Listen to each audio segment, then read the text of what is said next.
Now we are going to discuss Boerhaave syndrome. What is the other name of Boerhaave syndrome? It is also known as spontaneous esophageal perforation. What is the problem here? There is longitudinal perforation, and what is the most common site? It is the left posterolateral side of distal esophagus. So the most common site, it is left posterolateral side of distal esophagus. Side of distal esophagus. Clear? And this perforation occurs where exactly? So obviously this perforation occurs into pleural cavity. What happens? This perforation occurs in pleural cavity. Now another question, this is more common in males or females? It is more common in males. In which particular age group it is seen? Age group that is 40 to 60 years. 40 to 60 years. Usually these patients are having history of forceful vomiting or repeated vomiting. So there is history of recent emesis or vomiting, and after that only this perforation occurs. Clear? Now what is the problem here? You can see this is esophagus and this is stomach, right? So whenever there is perforation, it's longitudinal perforation along left posterolateral direction. So whatever the vomitus is there, it is going where? It is going into the pleural cavity or in the mediastinum. So after this perforation, patient develops severe mediastinitis.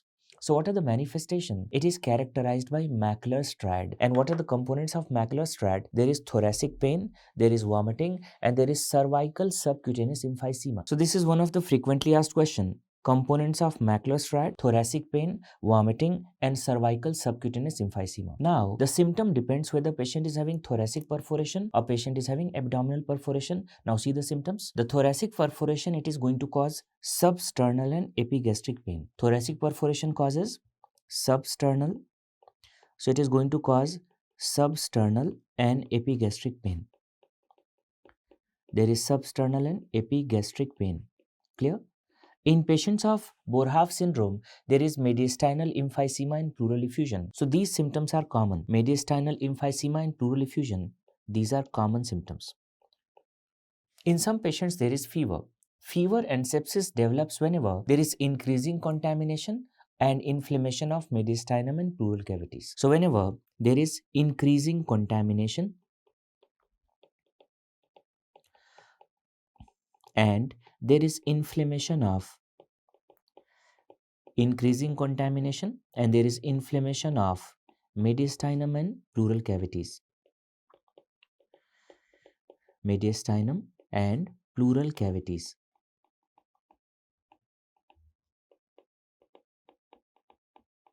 Whenever there is abdominal perforation, these patients will be having epigastric abdominal pain, and this pain is referred to back or left shoulder. So in cases of abdominal perforation, these patients are having epigastric abdominal pain. So there is epigastric pain,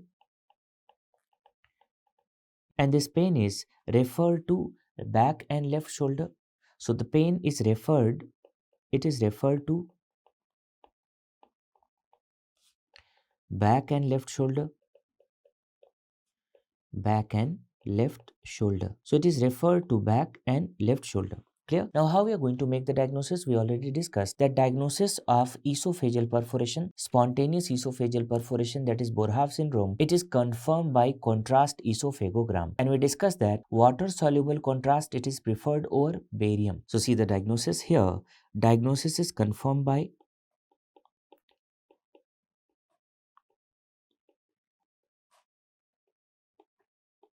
contrast esophagogram. Contrast esophagogram.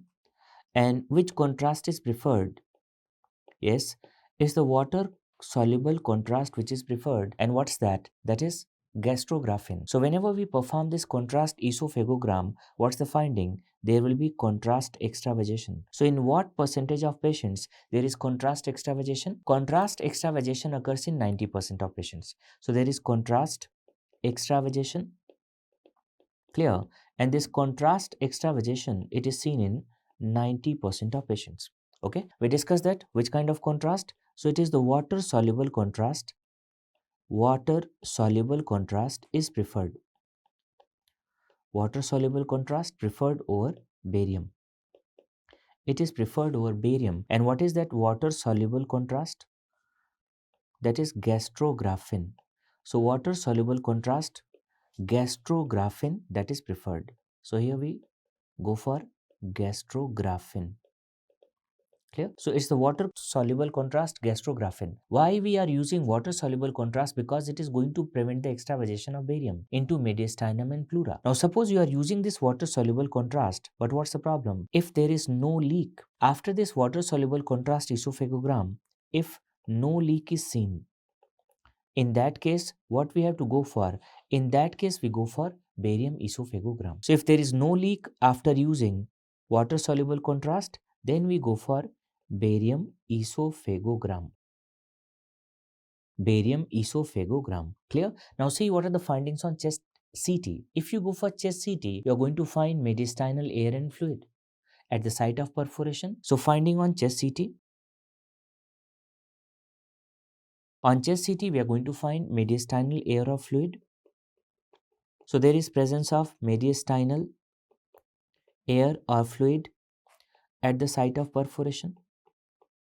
So mediastinal air or fluid at the site of perforation. What is the role of endoscopy in patients of Boerhaave syndrome? So whenever esophagogram is negative and operative intervention is planned, in that case we have to go for endoscopy. So what's the role of endoscopy? Endoscopy when esophagogram is negative. Esophagogram. This is negative and operative intervention is planned. In that case, we go for endoscopy. So here, operative intervention is planned. Operative intervention is planned. Clear?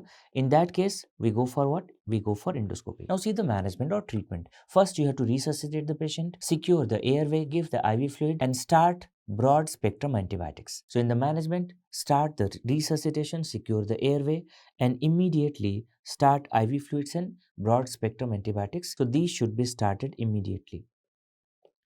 These should be started immediately.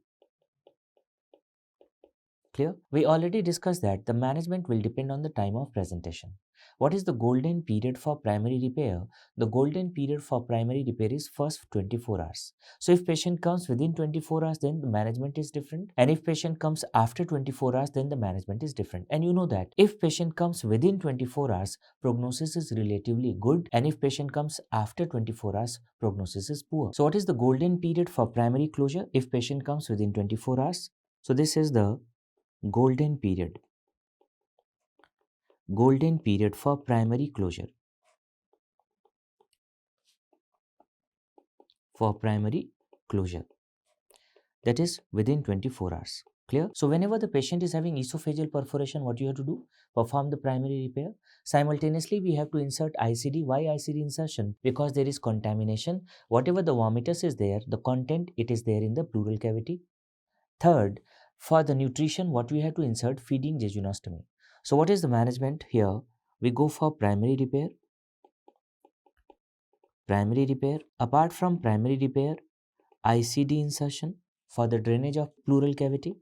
So ICD insertion for drainage of pleural cavity.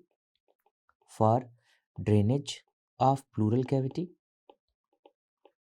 Plus for nutrition, we go for feeding jejunostomy. So feeding jejunostomy is done. Clear? This is for nutrition. If you see, when patient comes after 24 hours, in this case, what we have to go for? We have to go for first debridement of devitalized tissue. And after that, we have to perform esophageal diversion or resection. So what is done here? Debridement of devitalized tissue. Debridement of devitalized tissue.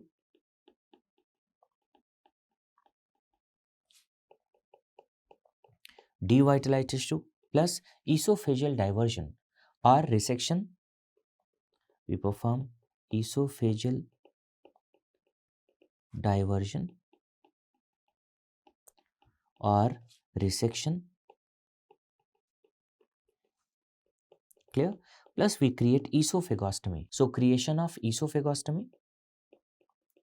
So we create esophagostomy, and for the nutrition, obviously what we have to go for nutrition, we have to go for feeding jejunostomy, but drainage should be done. So wide drainage by ICD insertion. So wide drainage plus feeding jejunostomy for nutrition. feeding, jejunostomy for nutrition. Clear? So why we discuss that if patient comes within 24 hours, this is the golden period for primary closure of esophageal perforation. Why? Because if patient comes within 24 hours, how much is the mortality? Mortality is only 8 to 20%. If patient comes within 24 hours, mortality, it is 8 to 20%. But if patient comes after 24 hours, how much is the mortality? More than 50%. So this is how we manage the patients of Boerhaave syndrome.